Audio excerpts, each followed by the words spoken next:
You can build a $1 million ad strategy in about 10 clicks using AI. And that's exactly what I'm about to do live from start to finish. It might sound easy just because everyone's saying that AI can do everything right now. But the thing is, there's a difference between letting AI do all the building and you getting a system to enable AI to do it actually well. There's a lot of people right now just letting AI free. You go do whatever you want, just build an ad strategy for me. And the output of that is usually a bunch of absolute slop.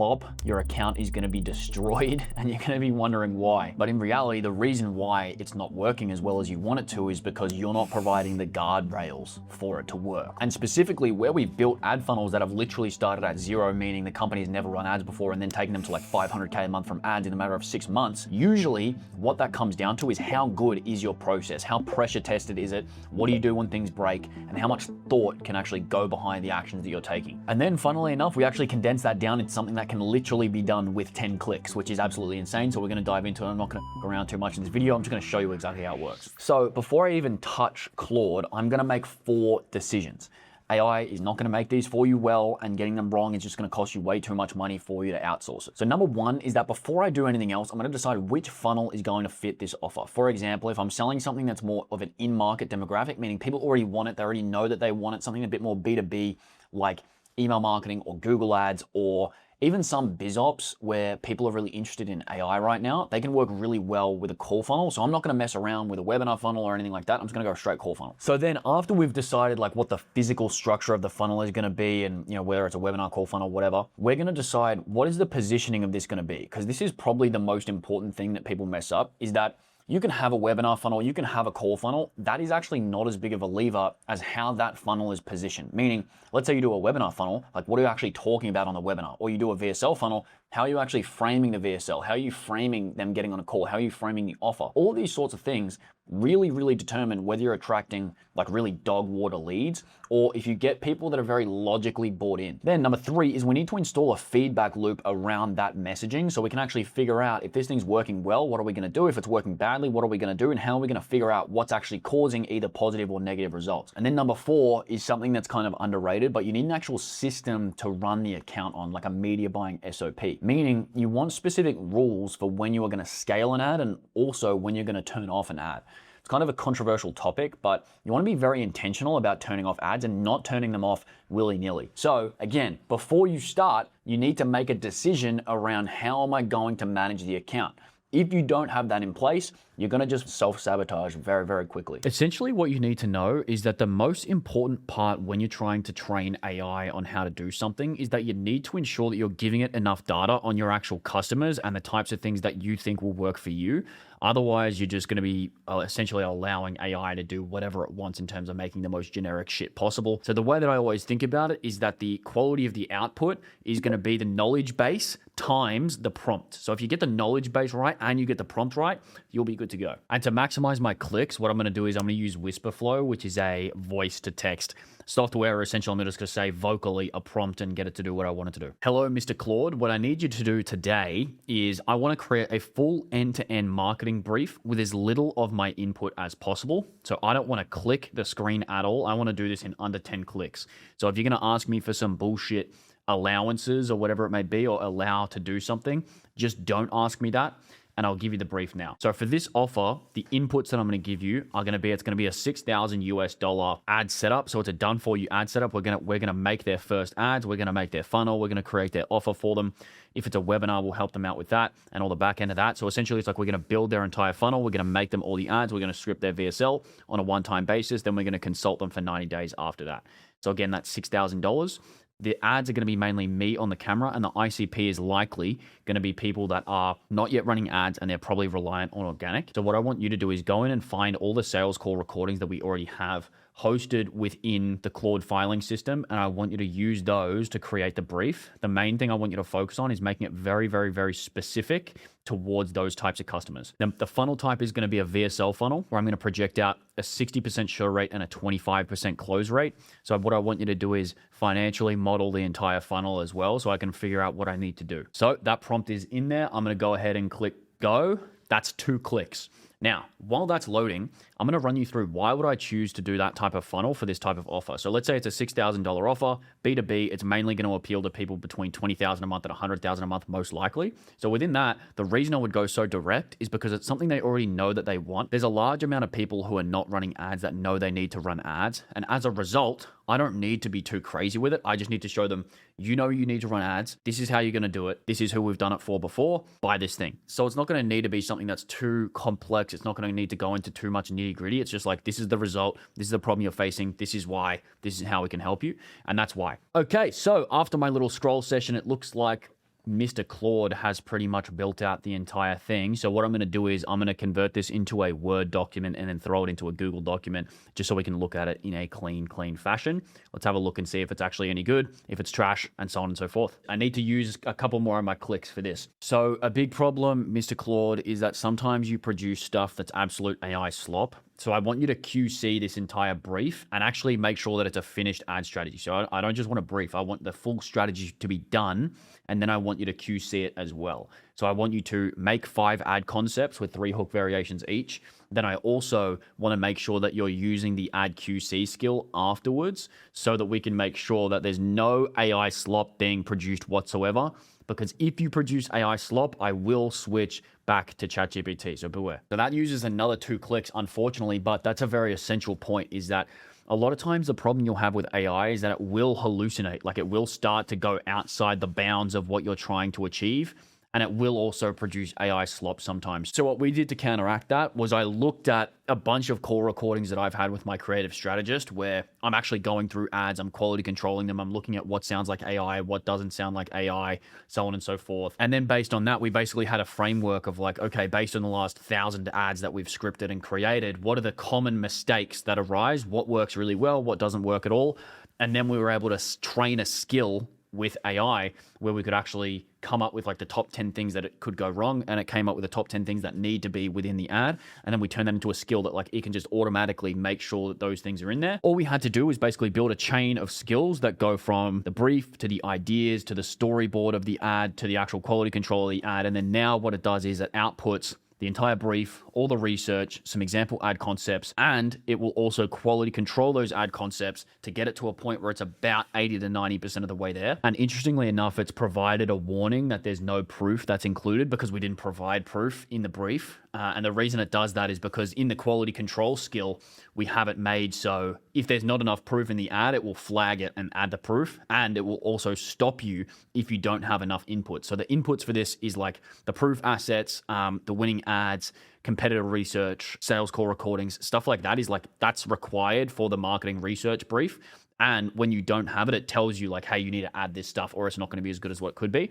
In this case, it's done something pretty smart in saying I've used insert proof. So instead of just having like random spots in the ads or making something up, it just says insert proof, which is pretty solid. And what you can see here is that it's also checking for the format diversity. So the reason it does that is because with Meta's Andromeda update, if all your ads are the same person, if all your ads are just one format, you don't have any sort of green screen or Miro boards in the ad account, there's a huge opportunity to go and add those in. We actually had an ad account recently where we had probably like 30 to 50 talking head videos in the account. As soon as we started launching green screen and Miro board type ads, the results in the account like 2x'd. So the reason we have this is that it actually, in the quality control skill, it will actually check and say, hey, these ads should be mixed up. We should have a couple of green screen, a couple of talking head, a couple of UGC, just to make sure that there's actually that checkpoint to make sure that we're making different stuff. It'll also do the same thing across unaware, problem aware, solution aware, most aware, and product aware, just to check and make sure that over time, we want to be making different sort of stuff. Now, within a round of like 5 ad concepts, especially if you're just launching ads,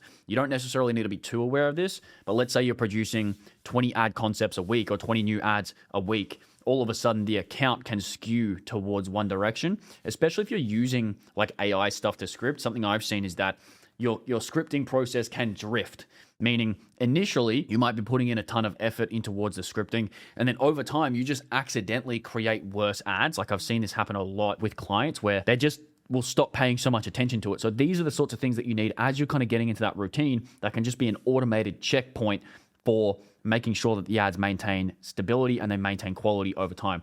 So I'm going to export this into a doc that will break out into probably my fifth or sixth click, I'm not sure. Let's see what it will produce. In terms of what we're going to be looking at in just a second, so it's produced a marketing brief with the strategy and financial model. Then it's also produced 5 concepts with 3 hooks each, full body scripts and the QC summary.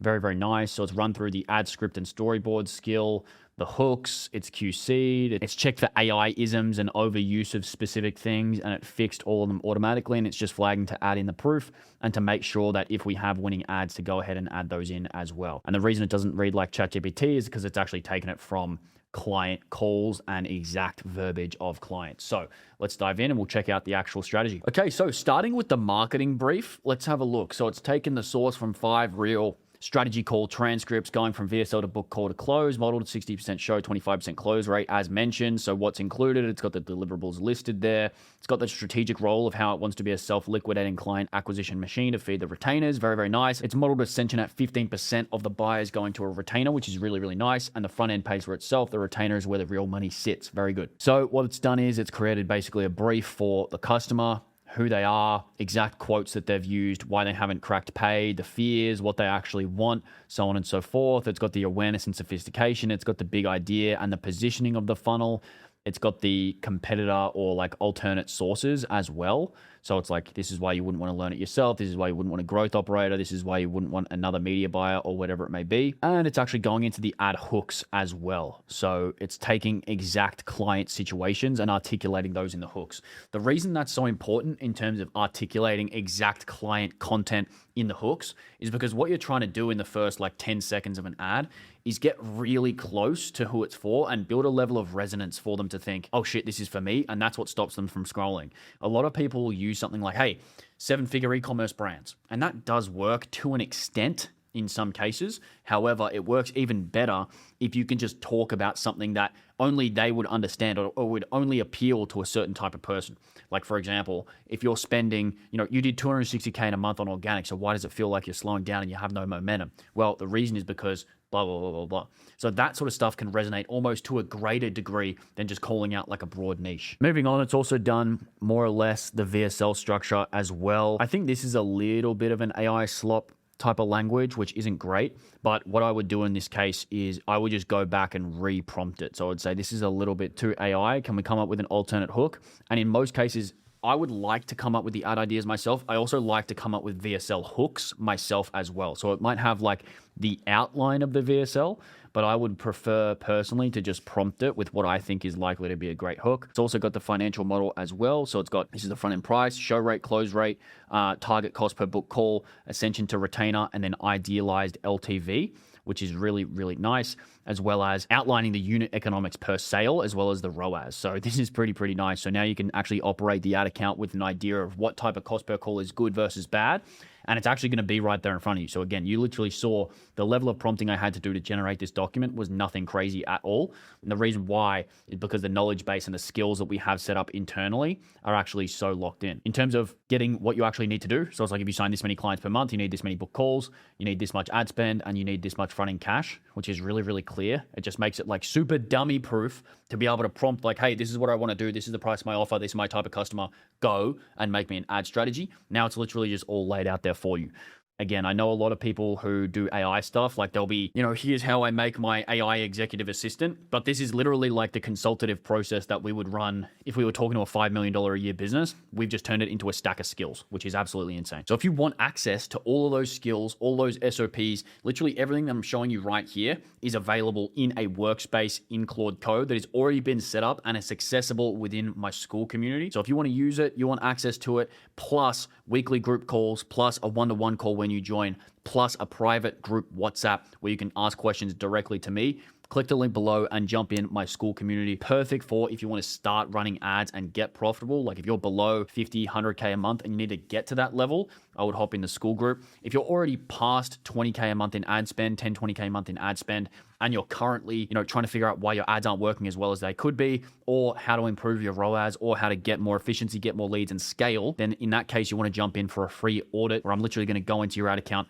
for free and show you exactly what isn't optimized and give you a customized plan on how to scale. That's in the second link in the description. I'll see you there. Now, back to the campaign. What we have here is the actual ad strategy and concept. So the literal ads that are getting produced. So it's got the persona, it's got the format, it's got how it's going to be recorded, and so on and so forth. So what we're going to be looking at is, yep, you've got the format there, you've got the problem solution there, and it has the hook variation. You had the biggest month ever on organic, and in the back of your head, you already know it's slowing down. This is really good because this is the type of thing that when we have a client come to us who's mainly organic based, this is literally what they say. Like they say, I'm making more money than I ever had, but I think it's going to burn down because it's just not like consistent. Like we can't say that next month we're going to make the same amount of money. And we have these revenue swings from like 50K one month, 100K one month, 40K the next month.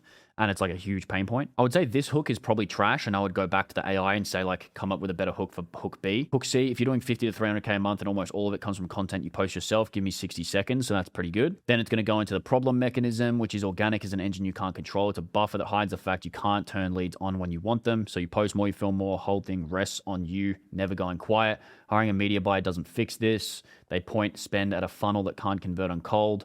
An engine is 4 things built together: offer, funnel, VSL, and the ads. Built once, they run without you, live every day. So that's pretty nice, not gonna lie. That's a pretty solid ad that's just direct to the point. Let's go to the next one. I'm in the 5th video of the day, same script, 10 take. You've stopped paying attention to your own business. Very nice. It's 9 p.m. setting the ring light bite again. Last post hit. Now you can't afford to go quiet. I think these are a little bit off in terms of like going quiet. Like I would say that's a little bit low end of the market. Like we'd probably want to be going more towards like the sales team. You know, they don't have enough leads on the calendar. Like you can't reliably hire, that sort of stuff. This one is what I would consider an AI slop type hook. So this is the sort of thing that I would want to be caught by the skill, but obviously it wasn't in this case. Before you spend $1 on ads, here's the exact math that tells you day 1 you'll be profitable. Nice.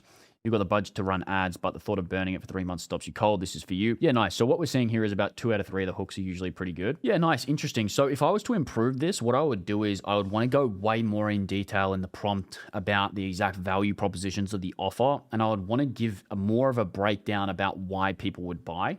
So I think in terms of prompting, it's probably a little bit rushed in this case. That could be improved.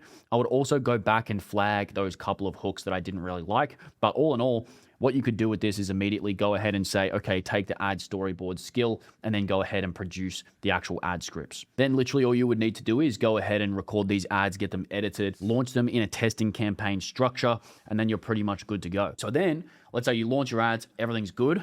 The next step after that is you need to start actually mapping the important stuff back to the ads. Meaning, let's say you're running a VSL funnel, like I've projected in here.